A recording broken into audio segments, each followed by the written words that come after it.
அன்புள்ள சோத்தரிக்கிறோம். சங்கீதம் 23:1. கர்த்தர் என் மேய்ப்பராக இருக்கிறார், நான் தாழ்ச்சி அடையேன். கர்த்தர் என் மேய்ப்பராக இருக்கிறார், நான் தாழ்ச்சி அடையேன்.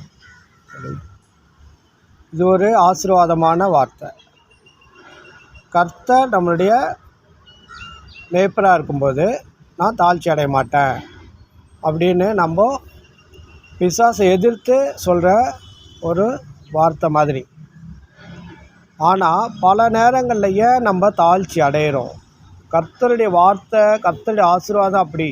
கர்த்தருடைய வாக்கு தத்துவம் என்னென்னா நம்ம தாழ்ச்சி அடைய மாட்டோன்றது தான் வாக்கு தத்துவம். ஆனாலும் நம்ம ஏன் சில நேரங்களில் பல நேரங்களில் தாழ்ச்சி அடைகிறோன்னு சொன்னால் கர்த்தருடைய வார்த்தையை, கர்த்தருடைய ஆசீர்வாதத்தையை சுதந்திரிக்க முடியலன்னா பிசாசானவன் வஞ்சிக்கிறான்.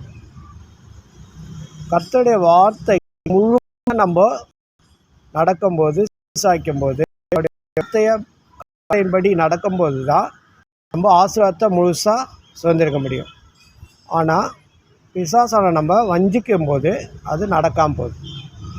ஸோ கர்த்தருக்கு உண்மையாக இருக்கும்போது நம்ம அந்த ஆசீர்வாதத்தை சுதந்திரிக்கலாம். கர்த்தாவே நான் உண்மையாக இருக்க கிருபை செய்யும் அப்படின்னு கேட்கும்போது அப்படிப்பட்ட கிருபையை தேவன் நமக்கு தருவார். அப்போது வாக்குத்தத்தத்தை நம்ம சுதந்திரிக்கலாம்.